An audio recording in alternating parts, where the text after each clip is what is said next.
Welcome to Pratap classes. दोस्तों, Pratap classes के YouTube channel पर आपका स्वागत है। आज है 3 जुलाई 2026 और 3 जुलाई 2026 के जितने भी इंडिया और वर्ल्ड के जो करंट अफेयर्स के क्वेश्चन बनते हैं, आज उनका अपने डिस्कशन करेंगे। पूरा वीडियो ध्यान से देखना और लास्ट में आपसे क्वेश्चन पूछूंगा जिनके जवाब आपको कमेंट बॉक्स में देना होगा। आज अपने पढ़ेंगे कि विश्व रोइंग कप में स्वर्ण पदक जीतने वाले पहले भारतीय खिलाड़ी कौन बन चुके हैं। वर्ष 2026 में भारत का सबसे प्रदूषित क्षेत्र किसे घोषित किया गया और भारत को इलेक्ट्रिक मोबिलिटी हब बनाना, इस विषय पर सम्मेलन आयोजित हुआ है। इनकी आज हम चर्चा करेंगे पूरे लेटेस्ट न्यूज़ के साथ में। डेली आपको सुबह ये करंट अफेयर्स की क्लास आपको मिलती है। तो सभी साथी एक बार करेंगे सेशन को लाइक शेयर। सभी साथियों को प्यार भरा नमस्कार, गुड मॉर्निंग। और जो भी साथी bank, UPSC, SSGD, RAS, railway, SI exam, CAT, कोई भी एग्जाम हो, उन सभी एग्जाम के लिए डेली आपको ये करंट अफेयर्स की क्लास आपको मिलती रहेगी। तो सभी साथी एक बार करेंगे सेशन को लाइक शेयर। सभी साथियों को प्यार भरा नमस्कार, गुड मॉर्निंग। सबसे पहले हमने परसों जो 1 जुलाई को क्लास आई थी, उन क्वेश्चनों को एक बार पढ़ेंगे। हमने क्या पढ़ा? भारतीय बैडमिंटन स्टार किदांबी श्रीकांत ने यूएसए ओपन बैडमिंटन टूर्नामेंट 2026 के अंदर पुरुष एकल स्पर्धा में रजत पदक जीता। राष्ट्रीय अंतर्राज्यीय सीनियर एथलेटिक चैंपियनशिप 2026 में 6.88 मीटर की छलांग लगाकर देश के सबसे पुराने एथलेटिक्स रिकॉर्ड तोड़ा है। किसने? एनसी सोजन ने। समग्र शिशु बाल स्वास्थ्य कार्यक्रम किस आयु वर्ग के बच्चों पर केंद्रित है? तो जन्म से 3 वर्ष तक। नई दिल्ली में FCRA 2.0 पोर्टल और EOCI कार्ड का शुभारंभ किसने किया? हमारे गृह मंत्री अमित शाह जी ने। हाल में इसरो के लिक्विड प्रोफेशनल सिस्टम सेंटर के नए निदेशक कौन बने हैं? एन जैन। 29 जून को नई दिल्ली में आयोजित कैपस्टोन सेमिनार का कौन सा संस्करण warfare and aerospace strategy program के सफल समापन के अवसर पर आयोजित किया गया? 5वां संस्करण। 29 जून 2026 को राष्ट्रपति द्रौपदी मुर्मू द्वारा आयोजित रक्षा अलंकरण समारोह 2026 के अंदर कुल कितने अलंकरण प्रदान किए गए? 105। और भारत का पहला अपतटीय हवाई अड्डा किस राज्य के अंदर विकसित किया जाएगा? महाराष्ट्र के अंदर। तो ये थे परसों के क्वेश्चनों का रिवाइज। कल आपको क्लास नहीं मिली तो कल आपको जून महीने की मंथली क्लास आपको मैंने दे दी, वो क्लास आप जरूर देख लेना। एसआई वाले, आरएस वाले और सीएटी वाले जो वीकली, डेली, वीकली, मंथली क्लासें आ रही है, इनको कंटिन्यू आपको रूटीन रखना है ताकि आपका एग्जाम के अंदर करंट का क्वेश्चन गलत ना हो। ठीक है, सीधा आप मंथली क्लासें देखोगे तो आपका क्वेश्चन सही नहीं हो पाएगा। डेली पढ़ो, उसके बाद में वीकली, फिर मंथली पढ़ो तो आपको अच्छी तरीके से करंट याद रहेगा। और ये अपनी डेली वाली करंट अफेयर्स की टेस्ट सीरीज है। इसके अंदर आपको मंथली टेस्ट आपको जून महीने का 2 पार्टों में मिल गया और बाकी daily test, daily PDF, weekly test, monthly test वगैरह आपको मिल जाता है। तो जरूर आप इसको ज्वाइन करें अच्छे तरीके से। अब करें स्टार्ट आज की क्लास 3 जुलाई 2026 और आज की क्लास का पहला क्वेश्चन। 27 जून 2026 को विश्व रोइंग कप में स्वर्ण पदक जीतने वाले पहले भारतीय कौन बन चुके हैं? ये देखो, 2 शख्स खिलाड़ी हैं आपके सामने। विश्व रोइंग कप के अंदर इन्होंने स्वर्ण पदक जीता है। 2 खिलाड़ी हैं, इनका नाम है हवलदार लक्ष्य और उज्जवल कुमार सिंह। कौन है? एक तो हवलदार लक्ष्य और एक है उज्जवल कुमार सिंह। ये 2 खिलाड़ी जिन्होंने विश्व रोइंग कप के अंदर स्वर्ण पदक जीता है। गजब का प्रश्न है, बढ़िया तरीके से याद रखना है आपको। तो 27 जून 2026 की बात है।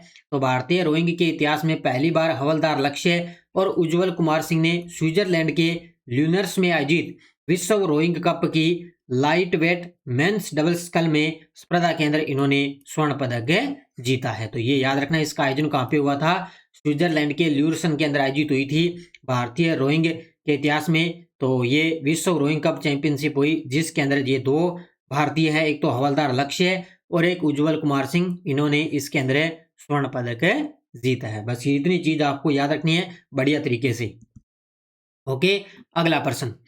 इलेक्ट्रिक मोबिलिटी विकसित भारत के लिए भारत को इलेक्ट्रिक मोबिलिटी हब बनाना, इस विषय पर राष्ट्रीय सम्मेलन की अध्यक्षता किसने की है? तो ये देखो आपके सामने तस्वीर के अंदर आप देख सकते हो, हमारे केंद्रीय वन और जलवायु परिवर्तन मंत्री है भूपेंद्र जी यादव। इन्होंने नई दिल्ली के अंदर इलेक्ट्रिक मोबिलिटी, एक विकसित भारत के लिए इलेक्ट्रिक मोबिलिटी हब बनाना, इस विषय पर एक राष्ट्रीय सम्मेलन का आयोजन किया है जिसकी अध्यक्षता हमारे वन और जलवायु परिवर्तन मंत्री भूपेंद्र यादव जी ने की है। अब क्यों की है, क्या है डिटेल? तो हमारे जलवायु परिवर्तन मंत्री भूपेंद्र यादव जी ने नई दिल्ली में इलेक्ट्रिक मोबिलिटी, विकसित भारत के लिए भारत को इलेक्ट्रिक मोबिलिटी हब बनाना, इस विषय पर अंतर्राष्ट्रीय राष्ट्रीय सम्मेलन की अध्यक्षता इन्होंने की है।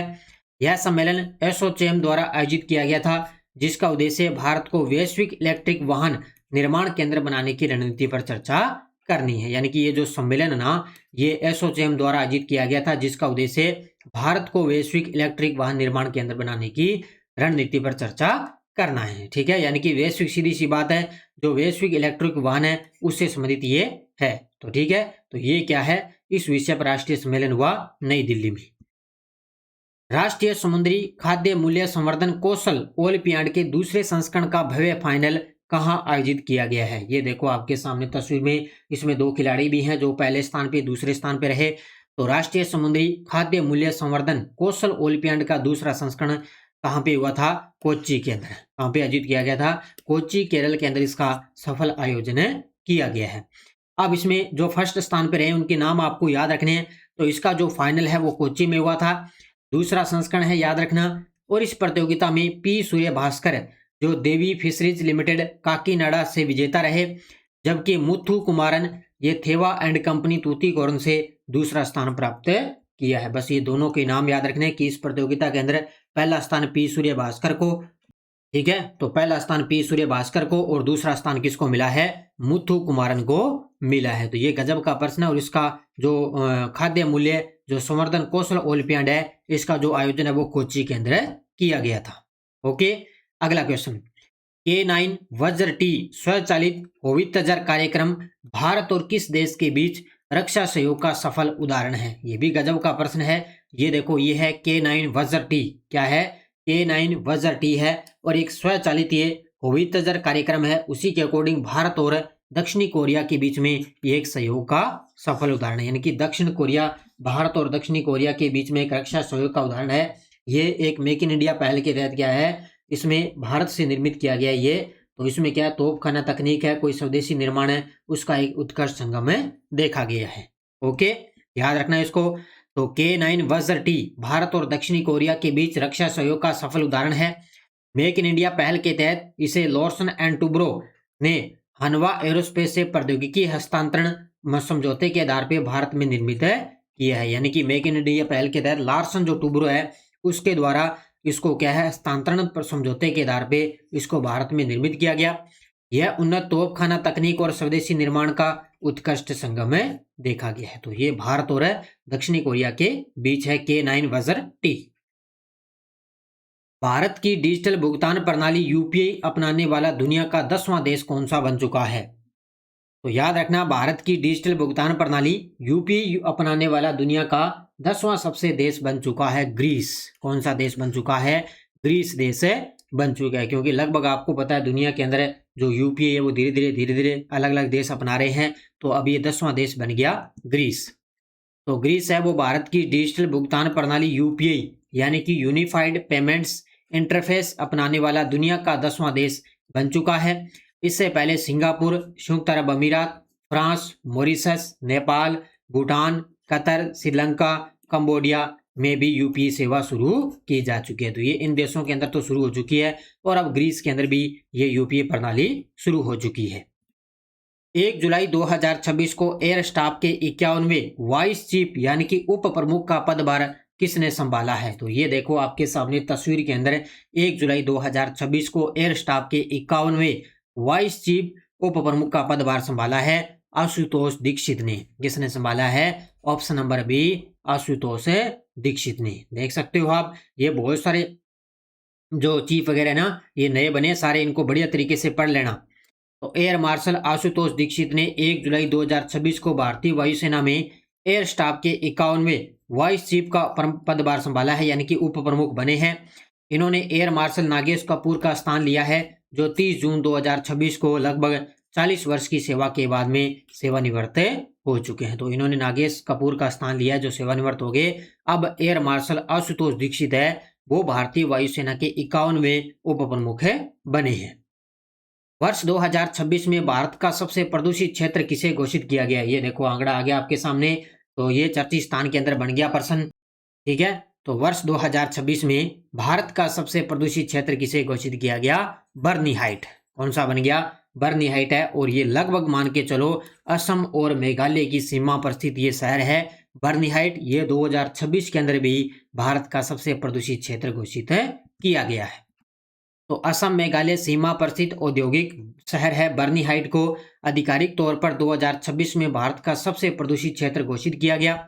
यहाँ वायु गुणवत्ता सूचकांक 250 से ऊपर के खतरनाक स्तर पे पहुंच चुका है। बस ये फिलहाल आपको इतना याद रखना है कि असम मेघालय सीमा पर जो औद्योगिक शहर बर्निहाइट है वो भारत का सबसे प्रदूषित शहर है, जिसका आंकड़ा लगभग 250 से ऊपर का खतरनाक स्तर पे ये पहुंच चुका है। 27 जून 2026 को भारत ने पहली बार किस विमानन तकनीक का सफल परीक्षण किया है? ये भी गजब का प्रश्न है। तो 27 जून 2026 को भारत ने पहली बार किस विमानन तकनीक का सफल परीक्षण किया? तो ये सैटेलाइट आधारित लैंडिंग प्रणाली का। किसका किया है? सैटेलाइट आधारित लैंडिंग प्रणाली का सफल परीक्षण किया है। किसने? भारत ने। तो उत्तर होगा इसका ऑप्शन नंबर बी होगा। तो 27 जून 2026 भारत ने नागरिक उड्डयन में ऐतिहासिक उपलब्धि हासिल करके पहली बार जेट विमान पर सैटेलाइट आधारित लैंडिंग प्रणाली का सफल परीक्षण किया है। यानी कि पहली बार जेट विमान पर सैटेलाइट आधारित ये परीक्षण किया गया। इसी दौरान इंडिगो के A320 विमान ने उदयपुर हवाई अड्डे पर गगन यानी कि जीपीएस एडेड जियो ऑटोमेटेड नेविगेशन प्रणाली की सहायता से सफल लैंडिंग की है। यानी कि सीधी सी बात है कि भारत ने क्या है पहली बार जेट विमान पर है ना वो सैटेलाइट आधारित लैंडिंग प्रणाली का परीक्षण किया है। और इसी दौरान जो उदयपुर जो हवाई अड्डा है वो राजस्थान में उस पे क्या है गगन प्रणाली की सहायता से इसमें सफल लैंडिंग इसकी करवाई गई है। तो ये चर्चा में स्थान है आपके लिए। राजस्थान से संबंधित ये क्वेश्चन करंट में बन सकता है। मई 2026 के लिए आईसीसी पुरुष प्लेयर ऑफ द मंथ किसे चुना गया है? तो हर महीने आपको पता ये बनते हैं। तो अभी यहाँ पे पाकिस्तान के बांग्लादेश के खिलाड़ी हैं अनुभवी बल्लेबाज मुशफिकुर रहीम है। ये आईसीसी पुरुष प्लेयर ऑफ द मंथ चुने गए हैं। हालांकि बहुत कम चांस है, क्वेश्चन आता नहीं है।